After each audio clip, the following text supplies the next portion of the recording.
Greetings, fellow Earth dwellers, and welcome to Curiosity Cubed. Did you see the title of this video? It's not "Are Global Education Systems Outdated?" but just how outdated are global education systems? Let me see if I can pique your curiosity. Let's go!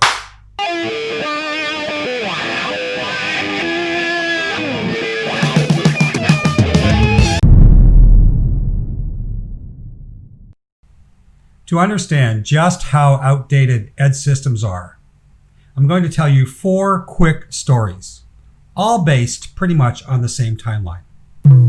Our first story is about the history of formal education.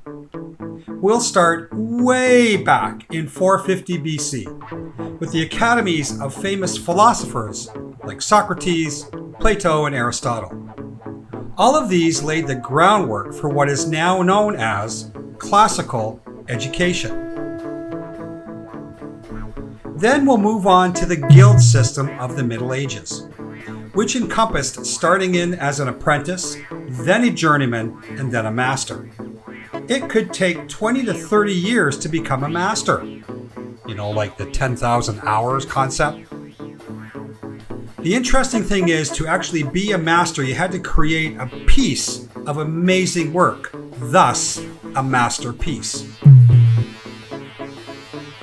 Then, in 1790 in France, the École Normale Public University opened, which solidified the large class per professor system.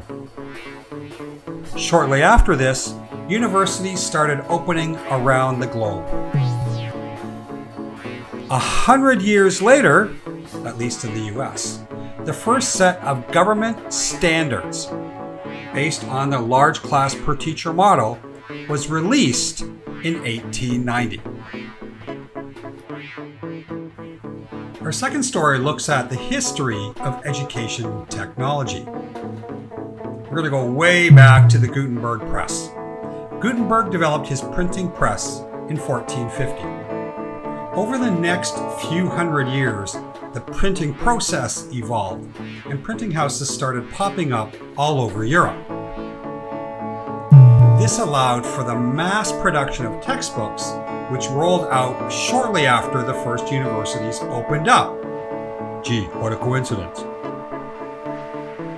Now we have about a 150-year gap. We're going to go to the 1950s and 60s, when media like film strips, cassettes, overhead projectors, and even TVs were introduced into the classroom.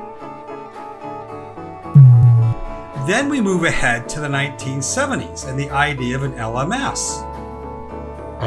Jeff, there was no web then? Correct. But major universities at that time were using something called the BBS system to transmit data and records all over the globe. This system laid the groundwork for what is now the web.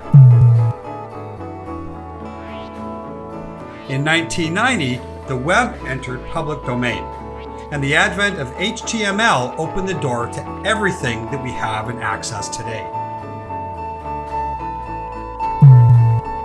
Now, over the last 20 or 30 years, a myriad of ed tech companies have claimed that they were innovative, they were the next big thing, they were going to be disruptive. But really, the only true innovations was what came from Second Life Classroom or other VR or AR developments.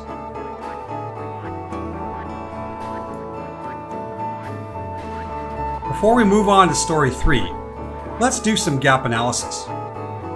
Though technology has allowed us to update education methods over the years, the basic pedagogy approach to mainstream education is still based on ideas from over 200 years ago. The only real exception to this large class and standardized tests was developed by Maria Montessori shortly after public schools began setting standards. Now, the development of the Montessori method, believe it or not, flourished during World War II and expanded post-war around the globe. Now, while some of this sinks in, I'm going to rearrange things a bit and look at some other relevant data from this time period. Our third story has to do with workforce data. We're going to go back to the guilds. You can see from our donut here, the blue represents agriculture, farms or feudal farms. Red is industry, the guilds, and yellow is service, basically lawyers, etc. No surprising that agriculture is about 90%. Now we're going to jump to post-World War I. We start to see a big migration of people from the countryside to urban centers for factory jobs. Agriculture drops from 90 to about 50%. Industry increases to about 40%. And services to support this shift increase from 2 to 10%. Bottom line here is society in developed countries begins to adopt a factory mentality towards both work and education. Now we jump to the mid-90s when the web opened up. Agriculture is less than 5% in virtually all developed countries. Industry falls to less than 20%, as a lot of this is sent offshore. But you can see that the yellow services explode. So before moving on to story number 4, let's do some more gap analysis. We see that technology and workforce has drastically changed over the last 20 to 30 years. Yet most education systems still operate with a factory mentality. Given our current global situation here in late May, early June 2020, I think there is one more piece of vital information we need to add to our timeline. Our fourth story is about pandemics. Basically, from 541 to 1910, there were 3 devastating pandemics. But in the last 100 years, we have had 5.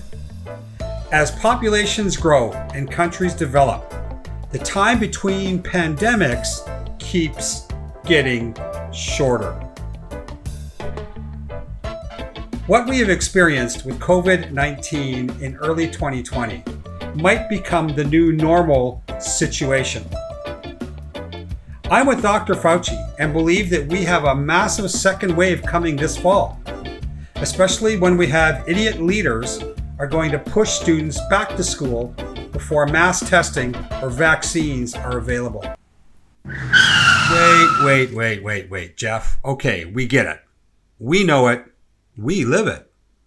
But what are we going to do about it? Well, I just happen to have a few way outside the box ideas I would love to share with you. Curious?